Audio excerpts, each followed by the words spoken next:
जैसा कि आप लोग जानते हैं, सिविल इंजीनियरिंग में ये एक सब्जेक्ट है इरिगेशन, जो खेती बाड़ी में के फील्ड में ये बहुत बड़ी भूमिका निभाते हैं।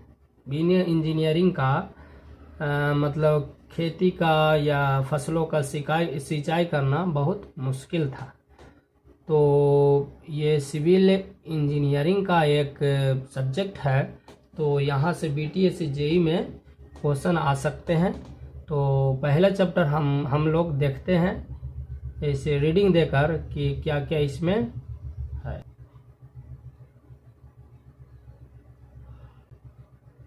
देखिए, यहाँ है परिचय, इंट्रोडक्शन। खेतों को पानी देकर फसलें उगाने की प्रक्रिया को सिंचाई या इरिगेशन कहते हैं। ठीक है, तो इरिगेशन हम लोग का सब्जेक्ट है, तो इरिगेशन कहते हैं।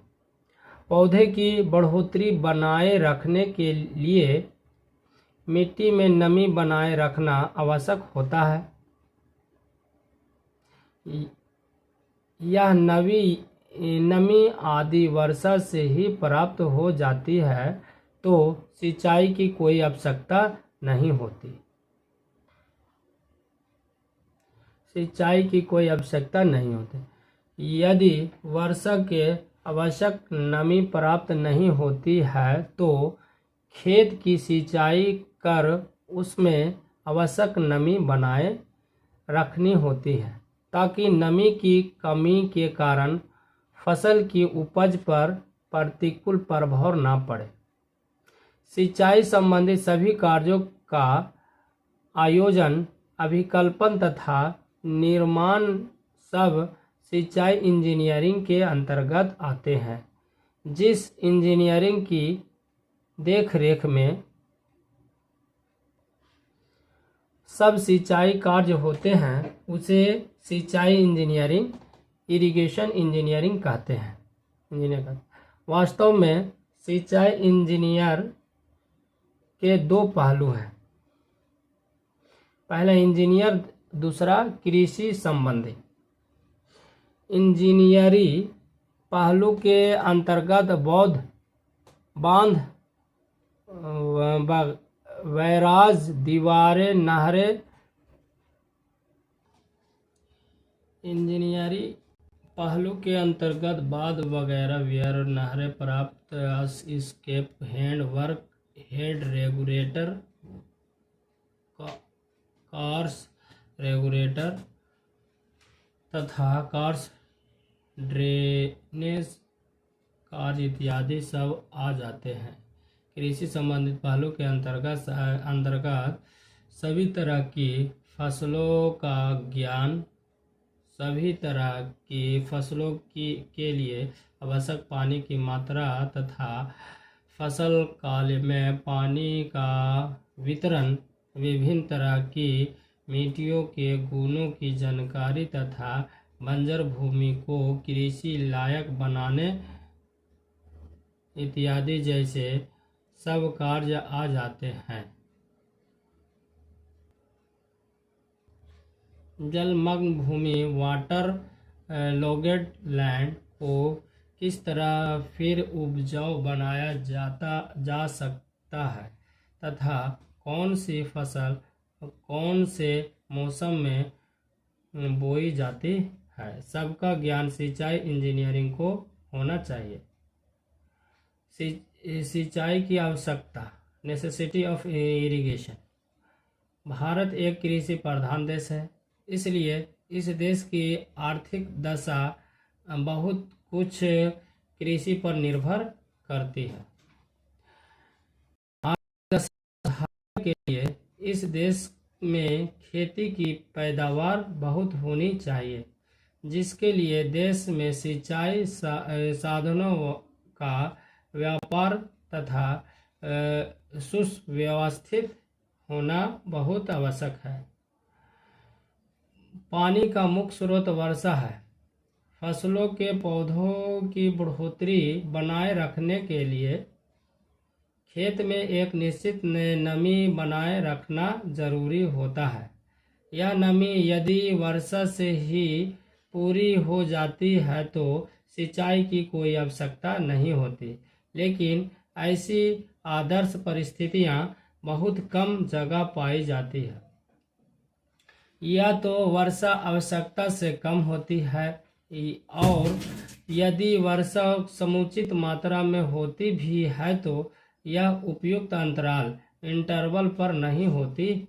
प्रत्येक फसल को अपनी पूरे काल में 15 या 20 दिनों के अंतराल पर पानी मिलता रहना चाहिए, तभी इसकी उपज सही बैठती है।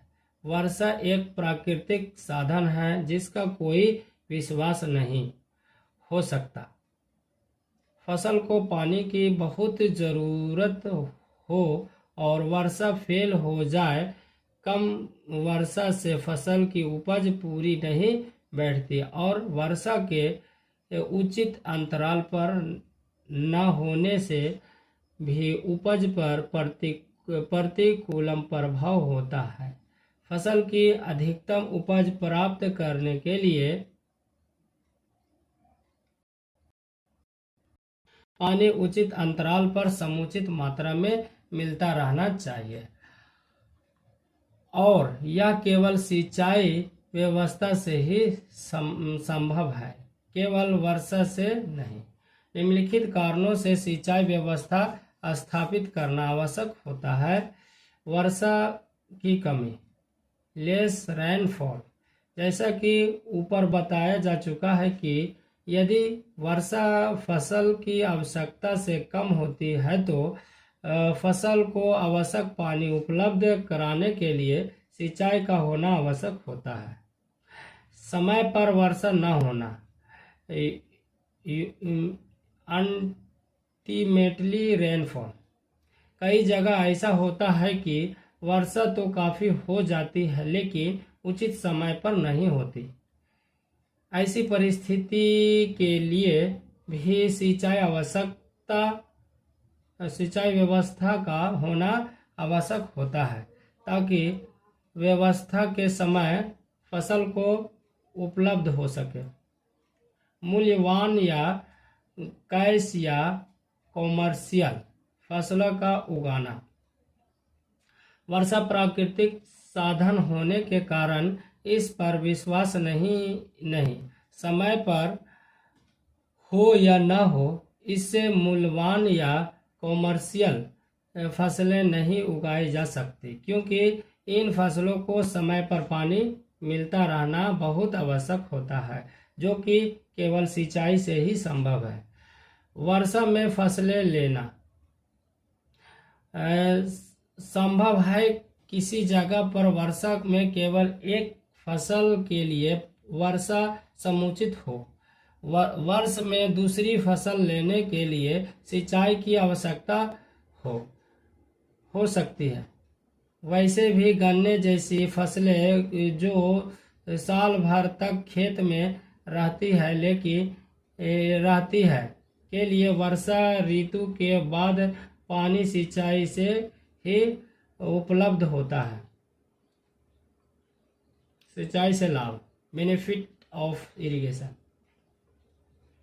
भारत जैसे कृषि प्रधान देश के लिए जहां जनसंख्या बहुत है और वह भी कृषि पर निर्भर है, सिंचाई का बहुत अधिक महत्व है। सिंचाई के लाभ निम्नलिखित। सिंचाई से फसल की उपज बढ़ती है, जिससे देश की खाद्य समस्या हल होती है और बहुमूल्य विदेशी मुद्रा की बचत होती है। दूसरा, अकाल की संभावना हमेशा के लिए समाप्त हो जाती है। बिल्कुल वर्षा न होने पर प्रभाव सिंचित क्षेत्र की फसलों पर भी पड़ता है, लेकिन इतना नहीं होता कि फसलें समाप्त तक हो जाए। कुछ न कुछ उपज काम चलाने के लिए हो ही जाती है। पशुओं को चारा वगैरह की भी मिलता रहता है। सिंचाई कार्य के निर्माण तथा देखभाल पर काफ़ी काफ़ी मजदूर काम पर लग जाते हैं। इससे बेरोजगारी की समस्या हल करने में मदद मिलती है। सिंचाई क्षेत्रों में नियंत्रित तथा निश्चित पानी की उपलब्धि के कारण अधिक मूल्यवान या कई फसलें उगाई जा सकती है। इन फसलों का वर्षा के पानी पर निर्भर रहना संभव नहीं। सिंचित क्षेत्रों से सरकार लगान के रूप में किसानों से धन इकट्ठा करती है। यह सरकार की आमदनी का एक बहुत बड़ा स्रोत होता है। इसी धन से सरकार दूसरे सार्वजनिक कार्यों को हाथ में ले सकती है, जिससे आम जनता की भलाई होती है। सिंचित क्षेत्रों में फसलें खूब होने के कारण लोगों की आर्थिक स्थिति बहुत अच्छी हो जाती है। सिंचित क्षेत्रों में कच्चा माल आसानी से उपलब्ध हो जाने के कारण बड़े बड़े कारखाने वगैरह स्थापित होने की संभावना बढ़ जाती है और गरीब जनता को और अधिक रोजगार के अवसर प्राप्त होते हैं। बहुउद्देशीय मतलब मल्टी क्रॉप्स सिंचाई योजनाओं बहुउद्देशीय मल्टीपर्पस सिंचाई योजनाओं से पनबिजली हाइड्रो इलेक्ट्रिसिटी बहुत सस्ती दर पर प्राप्त होती है। इस बिजली से ग्रामीण इलाकों का औद्योगिक विकास करने में बड़ी मदद मिलती है। बिजली शक्ति के उत्पादन में किसी ईंधन की आवश्यकता नहीं होती। शहर व गांव की जल संभरण व्यवस्थाओं के लिए नहरें व रिजर्वायर पानी के स्रोत के रूप में कार्य करते हैं। नोजल नेविगेशन बड़ी नहरों का उपयोग आइलैंड नेविगेशन के लिए किया जाता है। इन मार्गों से खेती की उपज व औद्योगिक माल सामान बड़ी सस्ती दरों पर इधर उधर ढोया जा सकता है। सिंचाई कार्यों के लिए बने रिजर्वायरों पर मछली उद्योग विकसित किया जा सकता है। प्रत्येक नहर एक किनारे पर कच्ची सड़क बनी होती है, जिसका उद्देश्य नहर की देखभाल करते रहने के लिए उपयोग में लाना होता है।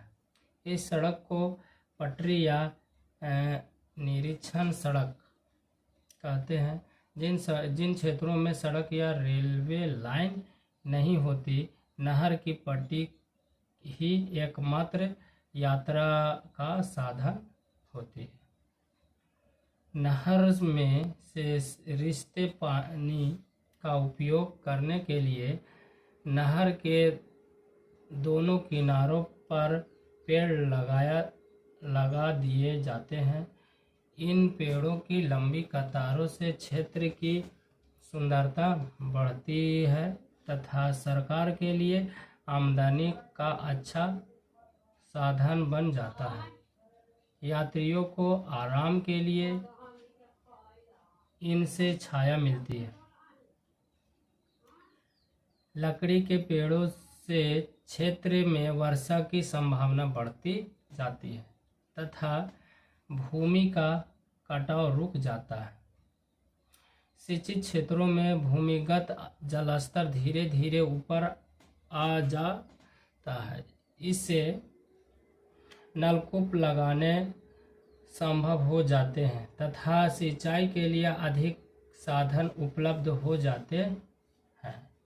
सिंचित इलाकों में लोग अधिक सब होते हैं। प्रत्येक गांव में स्कूल, अस्पताल, डाकखाना, पक्की सड़क इत्यादि उपलब्ध होती है। लोग अधिक पढ़े लिखे होते हैं और इनके रहन सहन की आदतें तथा बातचीत करने का ढंग अधिक सब हो जाता है। पढ़े लिखे होने के कारण जनता अधिक जागरूक होती है तथा राष्ट्र के प्रति अपना दायित्व अधिक अच्छी तरह से समझने लगती है। सिंचाई की हानियाँ, डिफेक्ट ऑफ इरिगेशन। जहाँ किसी चीज़ के लाभ होते हैं वहाँ उससे कुछ हानियाँ आवश्यक होती है। सिंचाई से निम्नलिखित हानियाँ होती है। सिंचाई इलाकों में वायुमंडल में नमी रहती है जिसका जन साधारण के स्वास्थ्य पर बुरा प्रभाव पड़ता है। सिंचाई इलाकों में भूमिगत जल स्तर धीरे धीरे ऊपर आता जाता है। यदि उचित समय पर आवश्यक कदम न उठाए गए तो भूमि के जलमग्न वाटरलॉग्ड हो जाने का खतरा रहता है। आगे चलकर बताया गया है कि जलमग्न भूमि को फिर से उपजाऊ बनाने के लिए बहुत खर्च करना पड़ता है। नहरों या खेतों से पानी आदि वगैरह बहने दिया जाता है तो पानी निचले क्षेत्रों में भर जाता है। कुछ समय बाद यह पानी सड़कें गलता है और मच्छरों इत्यादि का केंद्र बन जाता है जिससे बहुत ही बीमारियां फैल सकती है। नहरों के कारण क्षेत्र से वर्षा के पानी की निकासी पर प्रतिकूल प्रभाव पड़ता है। नहरों के इस प्रभाव को हटाने के लिए क्रॉस ड्रेनेज कार्य बनाने होते हैं। सड़कों, रेलवे लाइनों आदि इत्यादि को जब नहर पार करती है तो बड़े बड़े पुलों का निर्माण करना होता है। सिंचाई कार्यों पर प्रारंभिक खर्च बहुत होती है। गहरी नहरें जन साधारण एवं जानवरों के लिए बड़ी खतरनाक होती है। गहरी नहरों में आदमी व जानवर खूब डूब सकते हैं।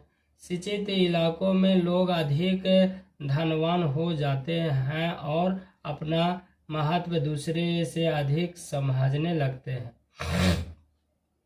एक सिंचाई प्रोजेक्ट की योजना के पहलू, different concept of planning and irrigation project. सिंचाई प्रोजेक्ट से अधिक लाभ लेने के उद्देश्य से इसके विभिन्न पहलुओं को ध्यान में रखते हुए विस्तृत प्लानिंग करनी होती है। सिंचाई प्रोजेक्ट के विभिन्न पहलुओं को निम्न 3 वर्गों में बांटा जा सकता है। इंजीनियरिंग पक्ष, इंजीनियरिंग एक्सेप्ट। कृषि पक्ष, एग्रीकल्चर एक्सेप्ट। प्रबंध पक्ष, मैनेजमेंट एक्सेप्ट। इंजीनियरिंग पक्ष, इंजीनियरिंग पक्ष। सिंचाई प्रोजेक्ट के इंजीनियरिंग पक्ष के अंतर्गत सिंचाई जल का स्रोत विकसित करना तथा सिंचाई जल को नहरों की व्यवस्था द्वारा खेतों तक पहुंचाना आ जाते हैं। सिंचाई जल का स्रोत विकसित करने को सिंचाई प्रोजेक्ट का पहला चरण कहा जाता है। पानी का स्रोत नदी, झील, पोखर, टैंक जैसे सतही जल स्रोत हो सकते हैं या फिर कुओं के रूप में भूमिगत जल स्रोत हो सकते हैं। नदी से सिंचाई जल जो 2 तरह से प्राप्त किया जा सकता है।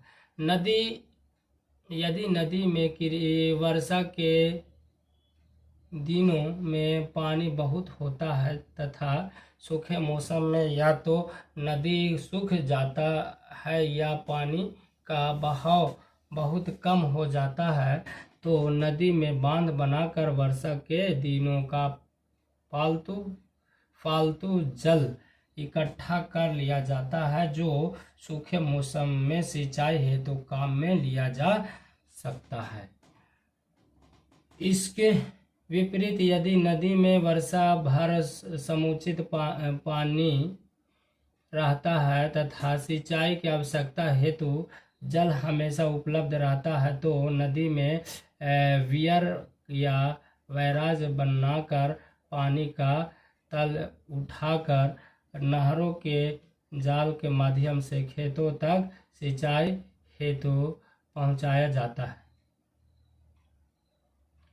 दूसरे चरण में विकसित किए गए सिंचाई जल के स्रोत से नहरों के जाल के माध्यम से खेतों तक पहुंचाना होता है। इसके लिए नहरों का निर्माण करना होता है तथा पानी पर नियंत्रण हेतु हेड रेगुलेटर, कार्य रेगुलेटर, प्रपात, मोगे इत्यादि नियामक कार्य भी करने होते हैं। इसी चरण में अन्य नदियों नालों को पार करने हेतु क्रॉस ड्रेनेज कार्य भी करने होते हैं। कुआं आदि पानी का स्रोत है, तो प्रथम चरण में कुआं बनाना होता है तथा दूसरे चरण में छोटे छोटे खेत की नालियां बनाकर खेतों तक पानी पहुंचाया जाता है। कि कृषि पक्ष, एग्रीकल्चर एक्सेप्ट, इस पक्ष में सिंचाई की उचित विधि अपनाकर खेती हेतु समय पर सिंचाई जल खेतों में उपलब्ध कराना होता है। खेतों को पानी देने के अलावा कृषि पक्ष में निम्न तत्व भी आ जाते हैं। खेतों का उचित समतलीकरण तथा लेवलिंग करना, खेतों की मिट्टी की छानबीन करना तथा मृदा का वर्गीकरण करना, कृषकों की भूमि के छोटे छोटे अलग अलग गुटों को इकट्ठा करना, एक ही जगह भूमि देना।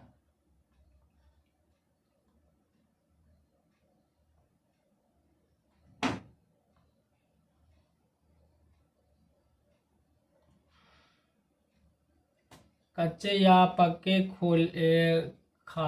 खाले खेतों तक पहुंचाना, स्थानीय वायुमंडल तथा मृदा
पहलुओं का सफल कार्यान्वयन तथा कार्यक्षम प्रबंधन आ जाते हैं। इस संबंध में निम्न बिंदुओं का ध्यान रखना चाहिए।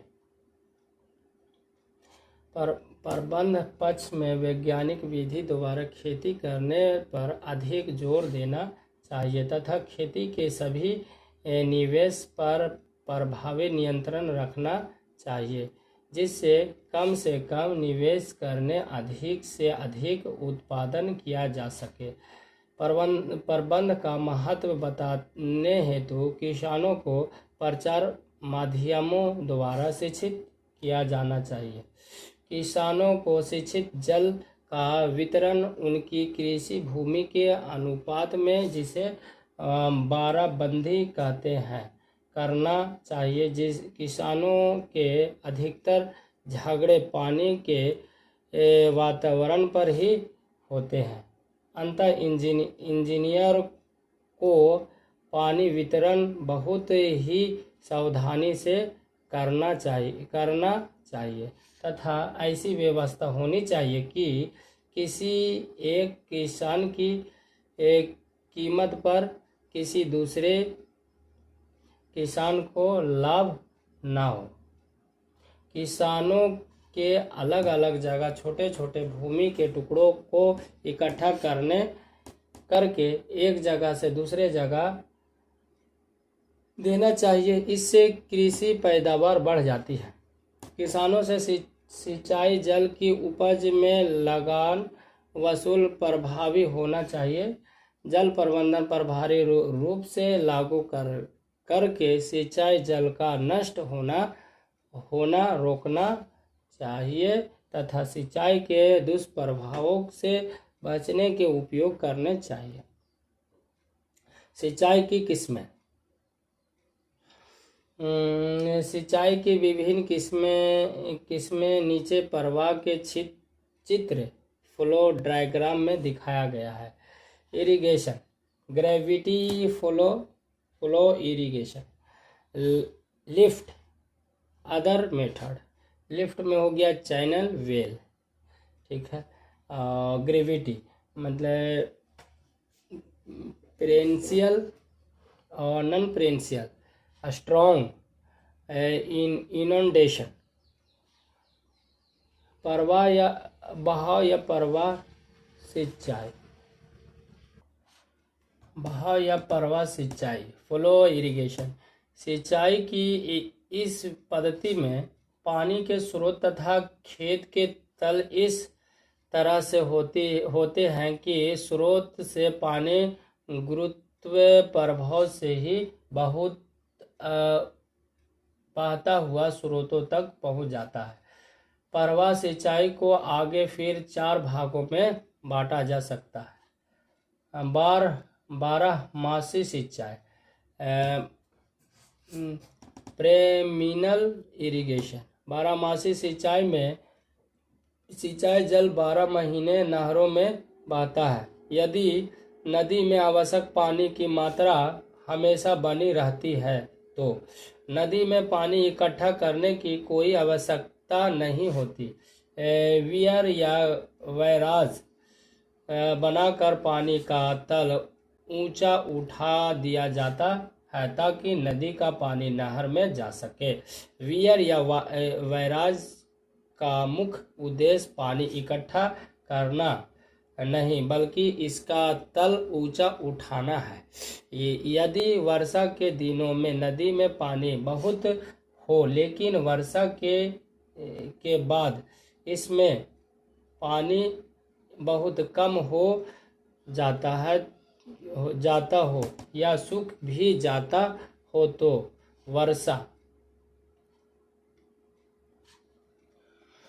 वर्षा के दिनों का अतिरिक्त पानी नदी में बांध बनाकर इकट्ठा कर लिया जाता है, जिससे सूखे मौसम में नहरों को छोड़कर सिंचाई की जाती है।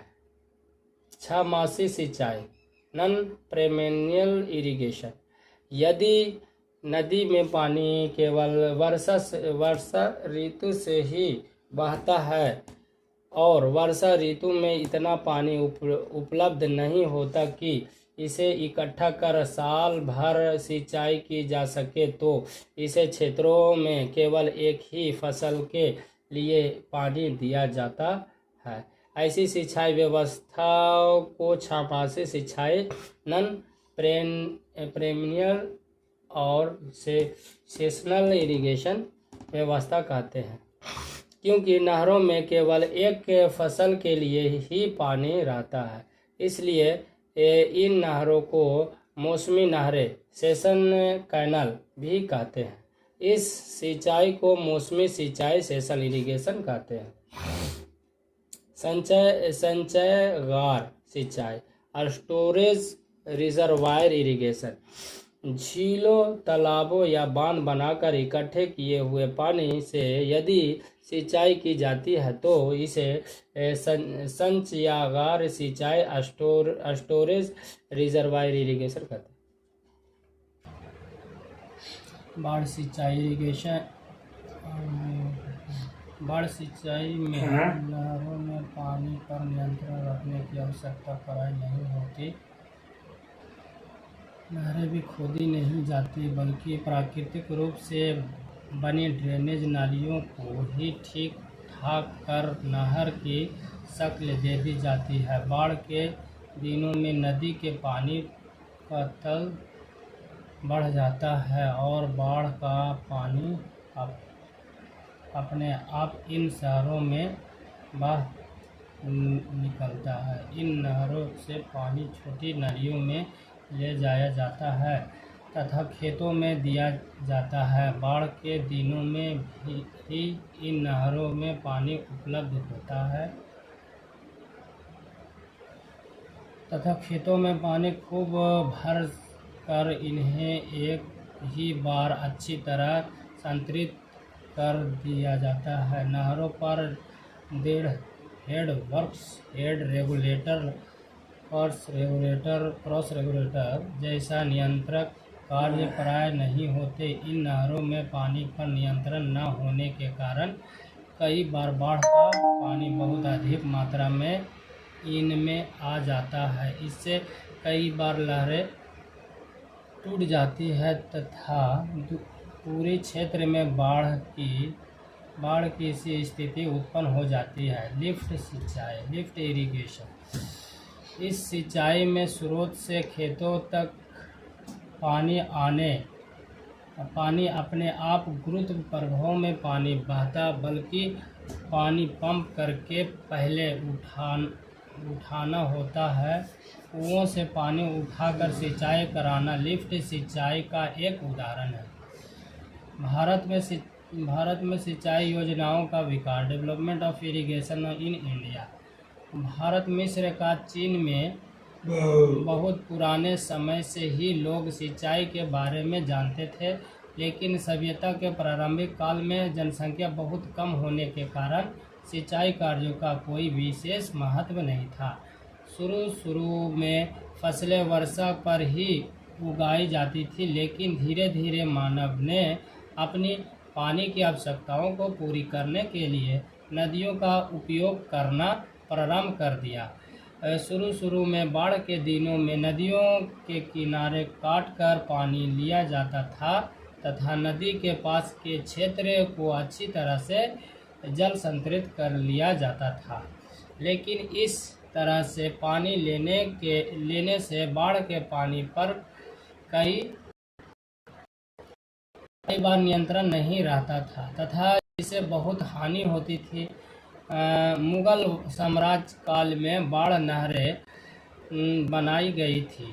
इन नहरों में पानी नियंत्रण रखने के लिए चिनाई के कई पक्के कार्य नहीं बनाए जाते थे। बाद में इन नहरों में से बहुत सी नहरों को आधुनिक प्रवाह नहरों में बदल दिया गया।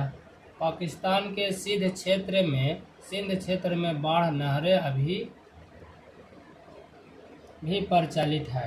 धीरे धीरे जनसंख्या में वृद्धि के कारण लोगों का ध्यान खाद्य समस्या की तरफ जाने लगा तथा नदियों व झीलों में इकट्ठे हुए पानी की महानता को लोग पहचानने लगे। बाढ़ नहरों को प्रवाह नहरों में बदलने के लिए head works, head regulator, cross regulator तथा परपात जैसे सिंचाई के पक्के कार्यों को बनाया गया। इससे नहर में पानी नियंत्रण में रखा जा सकता है तो नदी से उचित मात्रा में ही पानी लिया जा सकता है। इससे बाढ़ के कारण होने वाली हानि से भी बचा जा सकता है। नहरों में पानी बाहर 12 महीने उपलब्ध करने के लिए नदियों पर भी नियंत्रण करने के कार्य बनने लगे। बांध, वियर, बैराज जैसे कार्यों से नदी का पानी इकट्ठा किया जा सकता है तथा इसे नहर में बहाया जा सकता है। बाढ़ के दिनों में नदी में अतिरिक्त जो पानी आता है उसे बांध बनाकर इकट्ठा कर लिया जाता है और इसी पानी को सूखे मौसम में नहरों में बहाकर 12 महीने सिंचाई के काम लिया जाता है। 14वीं शताब्दी में सुल्तान फिरोज तुगलक ने सतलुज और यमुना नदी से कई नहरें बनाई थी। अकबर ने फिरोज शाह नहर की मरम्मत कर इसे दोबारा चालू किया था। शाहजहां ने भी कई नई नहरें बनाई थी तथा कई पुरानी नहरों की मरम्मत करवाई थी। 19वीं शताब्दी में भारत में कई नई सिंचाई नहरें बनाई गई। अंग्रेज राज काल में नई नहरें बनने की बजाय पुरानी सिंचाई व्यवस्था को सुधारने पर अधिक बल दिया। 1817 से 1930 तक समाप्त हुए मुख्य सिंचाई कार्य।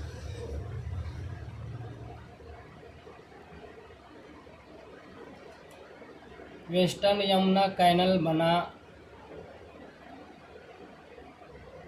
1817 में।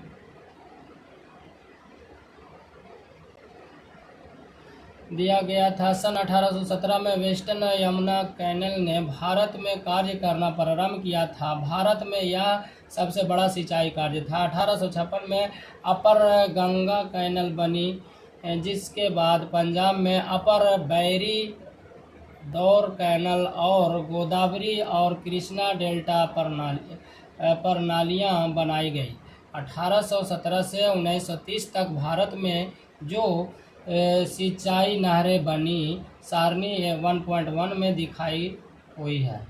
स्वतंत्रता प्राप्ति के बाद भारत हमारी सरकार का खाद्य सामग्री की कमी की ओर ध्यान गया और सिंचाई कार्यों को विशेष महत्व दिया जाने लगा। 1951 से 56 में पहली 5 साल योजना में कुल बजट का लगभग 27.2% सिंचाई तथा बिजली कार्यों के लिए निर्धारित किया गया था। दूसरी 5 सालाना योजना 1951 से 61 में कुल बजट का लगभग 19%। तीसरा योजना सिंचाई और बिजली कार्यों पर खर्च किया गया। स्वतंत्रता प्राप्ति के बाद बहुत बड़े बड़े सिंचाई व बिजली कार्य प्रारंभ किए गए थे। सन 1947 के बाद जो कार्य प्रारंभ किए गए थे, इनमें से बड़ी योजनाओं की सूची सारणी 1.2 में दी हुई है।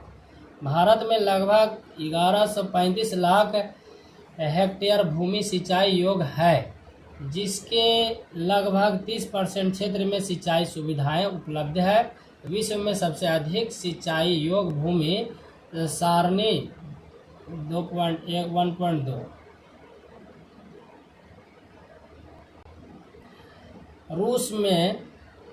रूस के बाद अमेरिका और फिर भारत का नंबर आता है। देश के कुल क्षेत्रफल का सबसे अधिक सिंचाई योग्य प्रतिशत में क्षेत्रफल भारत का है। भारत में 45%, रूस में 10% और अमेरिका में लगभग 25%। हाँ, सिंचाई योग्य प्रतिशत में क्षेत्रफल भारत का है। भारत में 45%, रूस में 10% और अमेरिका में लगभग 25% क्षेत्र सिंचाई योग्य है। भारत सरकार द्वारा अपनाई गई प्राय सभी योजनाओं बहुउद्देशीय है। उदाहरण के लिए भाखड़ा नागल योजना से सिंचाई के साथ साथ बिजली भी बहुत अधिक मात्रा में उत्पन्न होती है। सिंचाई तथा बिजली के अलावा इससे सतलुज नदी की बाढ़ पर पूर्ण नियंत्रण हो गया है। भारत सरकार ने सिंचाई एवं बिजली मंत्रालय के अंतर्गत 2 उच्च अधिकार प्राप्त संस्थाओं स्थापित की हुई है जो सभी सिंचाई एवं बिजली योजनाओं का निरीक्षण करती है तथा नए कार्यों को हाथ में लेने के लिए आवश्यक निर्देश देती है। इनमें से एक संस्था central board of irrigation and power है और दूसरी संस्था का नाम central water and power commission है। यह संस्थाएं प्रांतीय सरकारों को हाथ में लेने के लिए निर्देश देती है। देश में सिंचाई कार्यों पर इन दोनों संस्थाओं का पूर्ण नियंत्रण होता है तथा सिंचाई व्यवस्थाओं के विकास पर इनका पूर्ण आधिपत्य होता है। सिंचाई कार्यों संबंधित अनुसंधानों के लिए देश में बहुत से रिसर्च स्टेशन स्थापित किए हुए हैं।